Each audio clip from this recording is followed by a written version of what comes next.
Olá, caríssimos alunos, sejam bem-vindos ao programa Aprender e Estudar em Casa.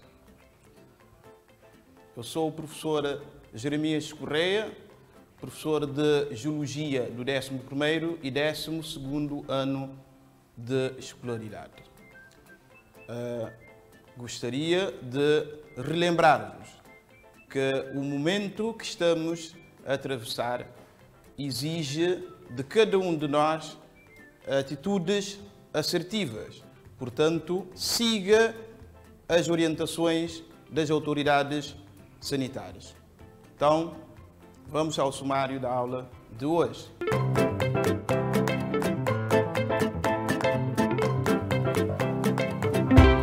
Para a aula de hoje, nós vamos ver a determinação da distância epicentral e localização do epicentro. Durante esta aula, pretende-se que vocês atinjam os seguintes objetivos: determinar a distância epicentral com base nos dados do sismograma, explicar os procedimentos comumente usados na determinação e localização do epicentro. Ora, para determinar a distância epicentral e também localizar o epicentro dos sismos, nós precisamos do sismograma. Sismograma que nós vimos no 9º ano, que é nada mais, nada menos gráficos que são feitos pelo sismógrafo. É o registro da propagação das ondas sísmicas feitas pelo sismógrafo. E para determinarmos a distância epicentral, geralmente nós recorremos a dois métodos.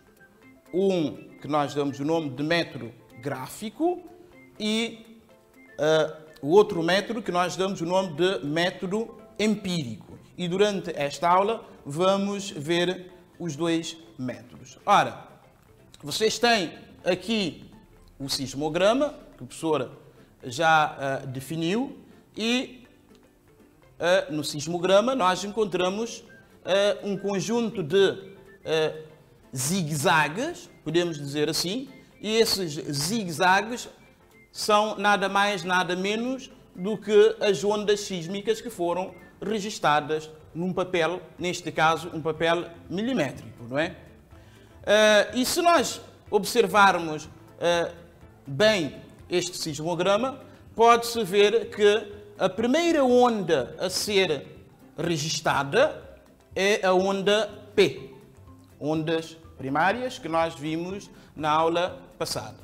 De seguida, são registadas as ondas S, com uma amplitude um pouco maior do que a primeira onda, e, finalmente, são registadas as ondas L, que são ondas superficiais. Também vimos durante a aula de ontem, e têm uma amplitude superior a todas as outras ondas que são registadas no sismograma.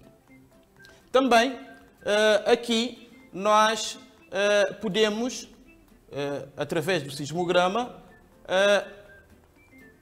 determinar o tempo, não é? O intervalo de tempo em que uma onda chega e assim sucessivamente as outras ondas vão chegando. Ora, recorrendo aos dados do sismograma, nós podemos determinar a distância epicentral, não é?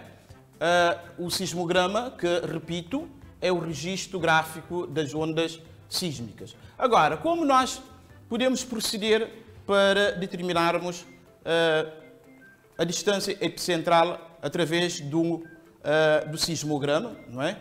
Nós vamos primeiro ver o método gráfico, não é? Nós temos um gráfico também apresentado na tela. Pode-se ver que no eixo horizontal nós temos a distância, diferentes distâncias, não é? Do local ao local do sismo, e no eixo vertical nós temos o tempo, não é? Temos o tempo, e ainda pode-se verificar as ondas sísmicas e verificando ou observando as ondas sísmicas, podemos ver que todas elas não chegaram às estações sismológicas ao mesmo tempo. Sempre, primeiro, são registadas as ondas P, depois as ondas S e, finalmente, as ondas L. Agora, nós, através do intervalo, não é, que se verifica entre o tempo de chegada da onda SP, nós podemos utilizar procedimentos, não é? São procedimentos que os sismólogos geralmente utilizam e conseguem determinar a distância epicentral. Muitas vezes usa-se a fórmula que vocês conhecem na disciplina de física, velocidade é igual a distância sobre tempo, para fazer cálculos e determinar a distância epicentral. Mas quando isso não é possível, já os sismólogos já têm uma tabela que traz este intervalo, que traz os dados referentes à distância epicentral, e nós vamos ver de seguida esta tabela. Com a tabela fica muito mais fácil determinar a distância epicentral, porque como são dados padronizados, cria-se uma tabela ou cria-se gráficos que servem, que os sismólogos recorrem para fazer esse trabalho o mais rapidamente possível, não é? Aqui nós temos uma tabela, e vamos explorar pelo menos uma coluna, uma linha da tabela, para vocês poderem entender convenientemente. Nós vimos que, através do método gráfico, para determinarmos a distância epicentral, precisamos da diferença entre o tempo de chegada da onda S e onda P, que é S menos P. Agora, suponhamos, por exemplo, que a onda P foi registada no sismograma 4 minutos e 6 segundos depois do sismo ter ocorrido.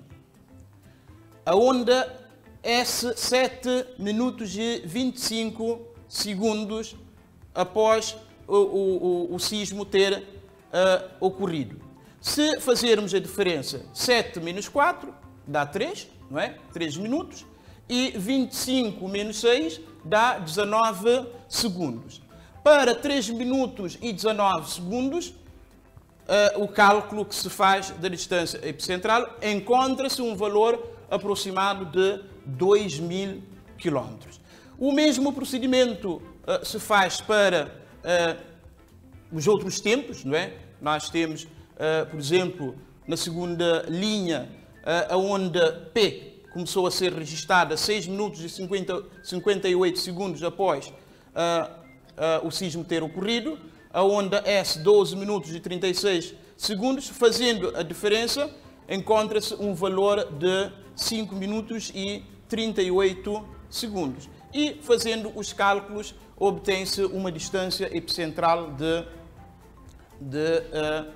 4 quilómetros, não é? Assim sucessivamente. Esta tabela é uma tabela padrão, não é? Mas existe hoje nos manuais escolares, também pode-se encontrar, em vez desta tabela, pode-se encontrar gráficos feitos com papel milimétrico, que pode-se determinar facilmente a distância epicentral.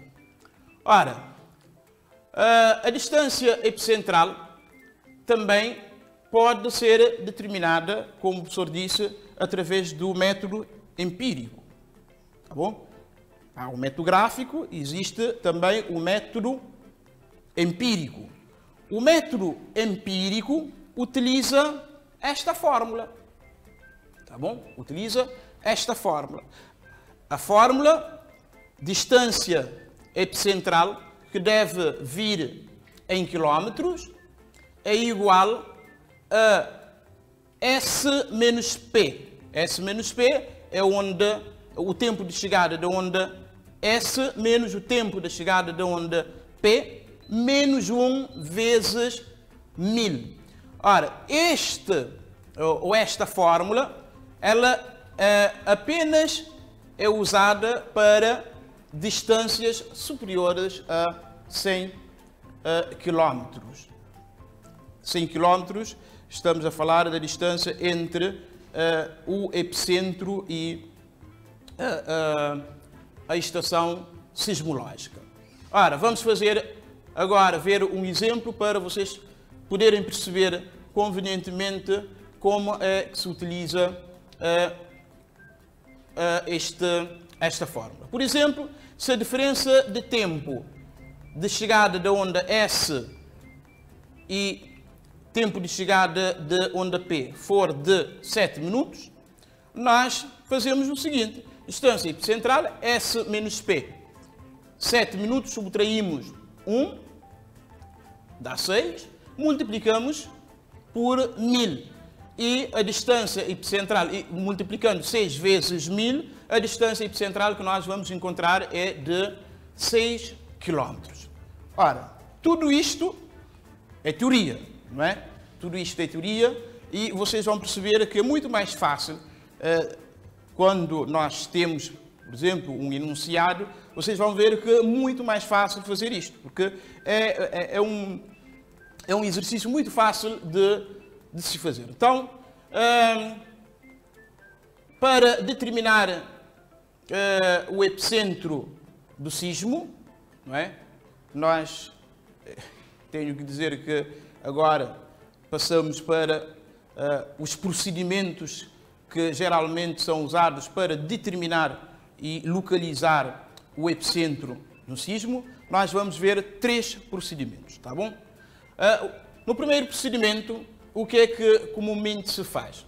Para se determinar o epicentro de um sismo, é necessário recorrer aos dados obtidos por 3 sismógrafos colocados respectivamente em cada uma das 3 estações sismológicas diferentes e distando entre si pelo menos 100 km. Não é? As 3 estações sismológicas devem estar separadas umas das outras, não é? Numa distância de pelo menos 100 km.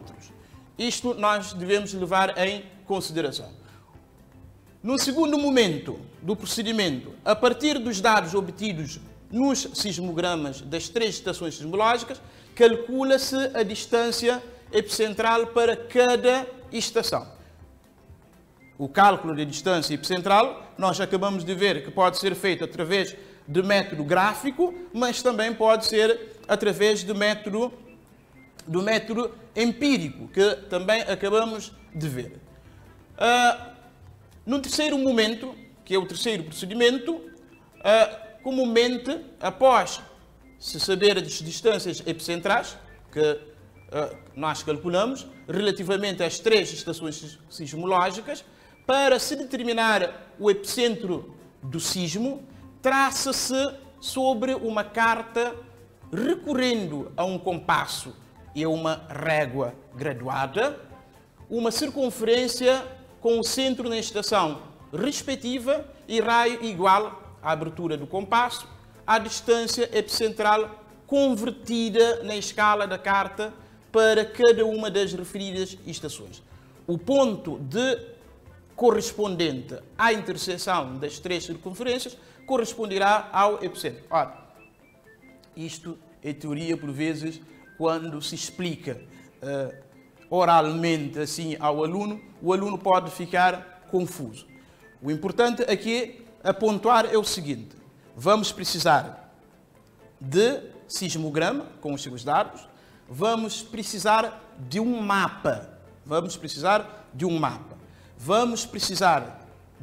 um compasso e vamos precisar também de uma régua, tá bom? São os materiais que nós devemos ter à nossa disposição e, seguindo esses procedimentos, facilmente nós conseguimos determinar o epicentro de um sismo. E nós vamos ver isto posteriormente. Ora, por que precisamos de dados relativos a 3 estações sismológicas.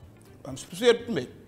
Ora, se nós traçarmos uma circunferência com dado referente a uma estação sismológica só, não é? Nós vamos ter uma circunferência e o epicentro do sismo está a algures, não é? Em cima da linha da circunferência, mas a direção não conseguimos saber, porque uma circunferência é uma linha fechada e uma linha é constituída por pontos, não é?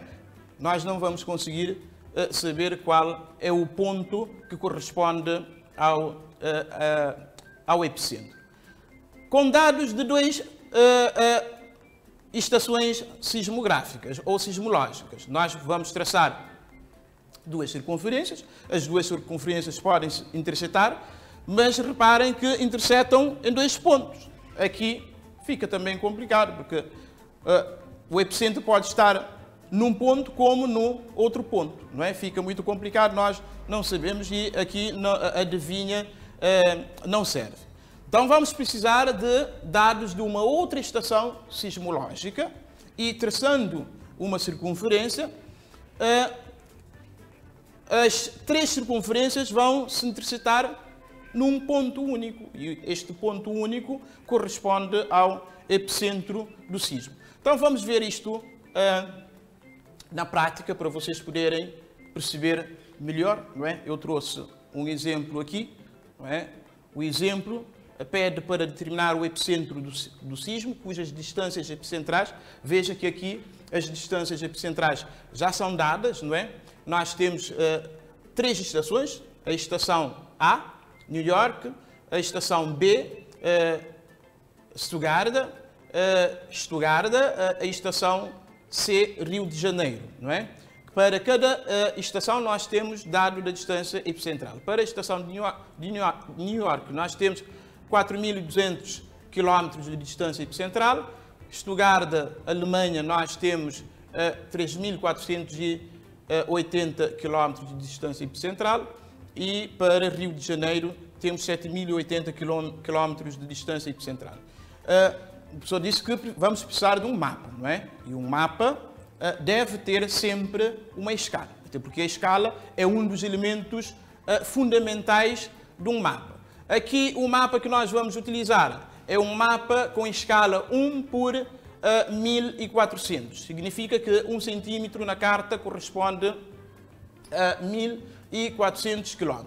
Como nós vamos proceder? Vamos utilizar aqui, neste exercício, vamos utilizar o método empírico para sermos mais rápidos, tá bom? Como é que vamos fazer isto? Ora, nós já temos a distância epicentral para a estação A, não é? Já temos a escala do mapa.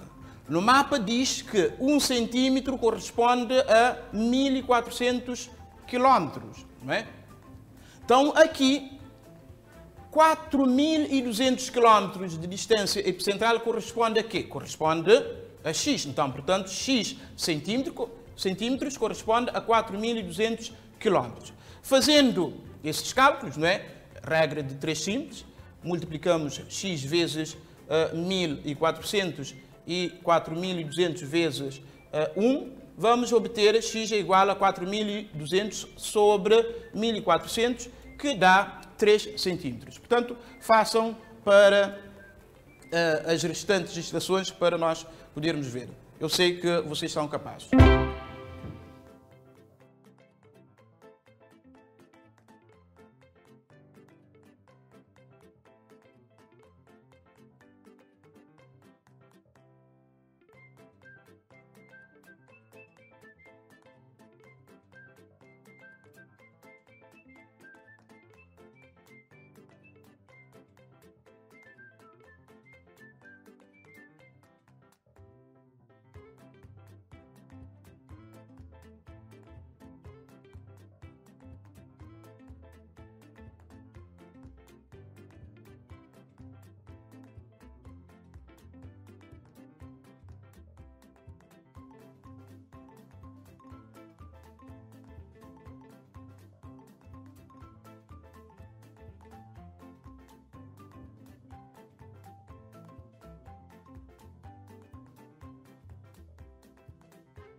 Então, ok, meninos?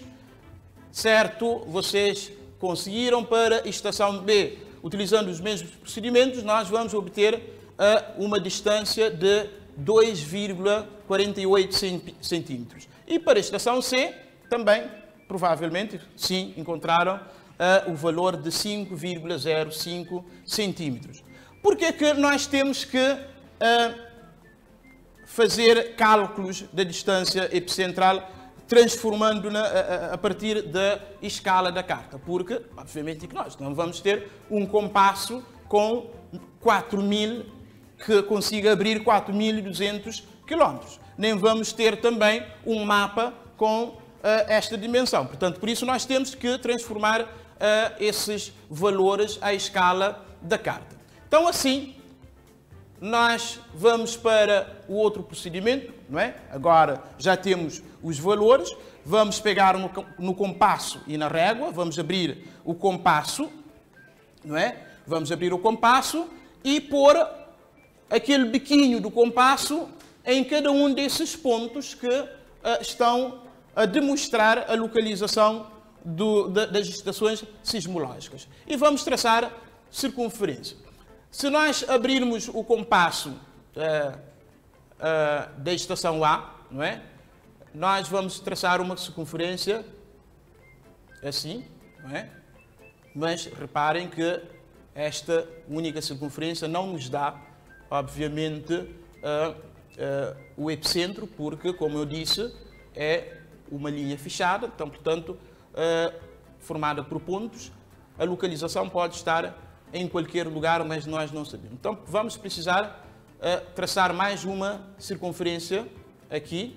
Traçamos outra circunferência. Aqui vamos passar a ter 2 pontos. Esses 2 pontos, qualquer um deles pode ser o epicentro, mas nós não sabemos aqui qual é o epicentro. Então, vamos precisar de dados de mais uma outra estação sismológica, não é? Fazendo os mesmos procedimentos e também recorrendo aos dados que nós calculamos, vamos traçar mais uma circunferência. E traçando a circunferência, vocês podem ver que as 3 circunferências intersetaram-se num ponto, não é? Que é este ponto. O ponto intersetado é que dá-nos o epicentro do sismo. Significa que o epicentro do sismo que nós acabamos de localizar situa-se no Oceano Atlântico, mais concretamente nos Açores. Não é? É o epicentro do sismo. Por vezes, fazemos cálculos também, em vez de encontrarmos um ponto, encontramos uma área. Não é? Quando nós encontramos uma área, significa que o hipocentro, que é o ponto no interior da Terra onde o sismo tem a sua origem, é profundo, por isso, fazendo cálculos, nós encontramos uma área. Então, meninos, agora vamos para o exercício da aula de hoje. Não é? Agora vamos para o exercício para ver se vocês compreenderam a matéria.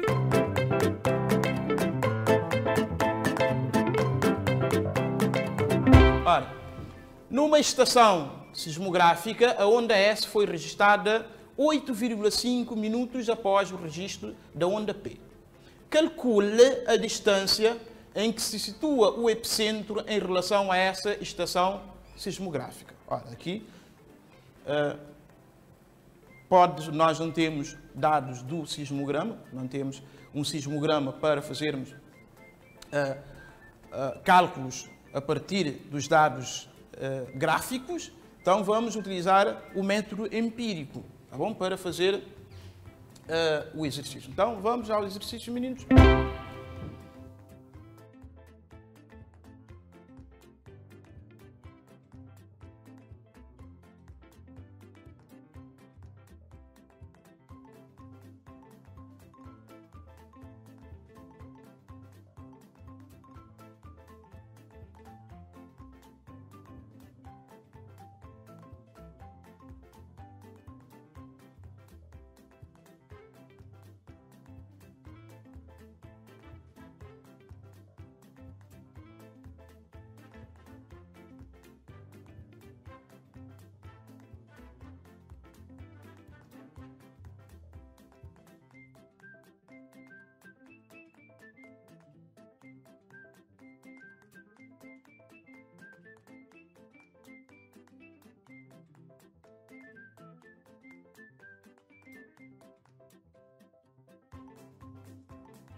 Ok, meninos?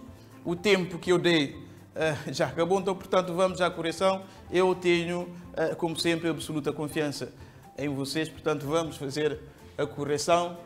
Disse que vocês deveriam recorrer ao método empírico para fazer este exercício, não é? Nós temos um dado, o dado que nós temos é de 8,5 minutos da diferença entre a onda S e P. Então, vamos trabalhar com esses dados, com esse dado, não é? Então, temos aqui a fórmula que vocês podem usar, não é? Certo, nós vamos substituir, não é? S menos P, 8,5 minutos. É só subtrair menos 1 vezes 1000 e nós vamos obter 8,5 menos 1 dá 7,5 vezes 1000. A distância epicentral é de 7.500 km. Muito bem, meninos. É assim mesmo que vocês me deixam cada vez mais orgulhoso de vocês. Então, portanto, vamos para o TPC.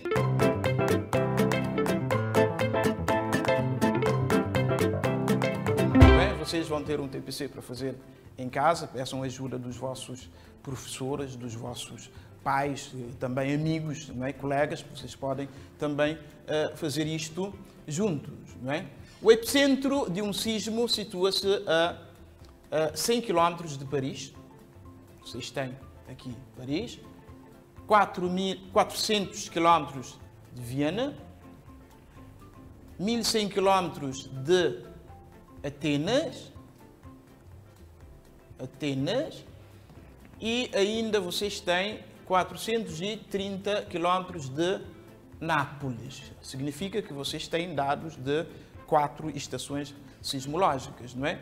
Então, agora, pede-se para localizar. Localize na carta da figura ao lado o epicentro com maior precisão possível. Vocês vão utilizar os mesmos procedimentos que nós utilizamos para fazer a resolução do exercício e vocês vão conseguir, eventualmente, e tenho a certeza mesmo que conseguirão encontrar o epicentro desse sismo.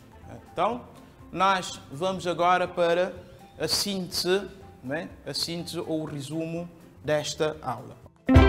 Durante esta aula, nós vimos dois aspectos importantes aqui. Nós vimos os métodos para determinar a distância epicentral. Nós vimos que pode ser feito tanto através de métodos gráfico como através de método empírico, não é? E vimos os procedimentos para determinar e localizar o epicentro de um sismo.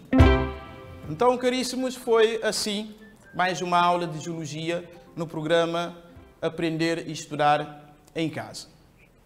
Foi um prazer enorme estar convosco, apenas gostaria de agradecer a vossa atenção e feliz dia a todos.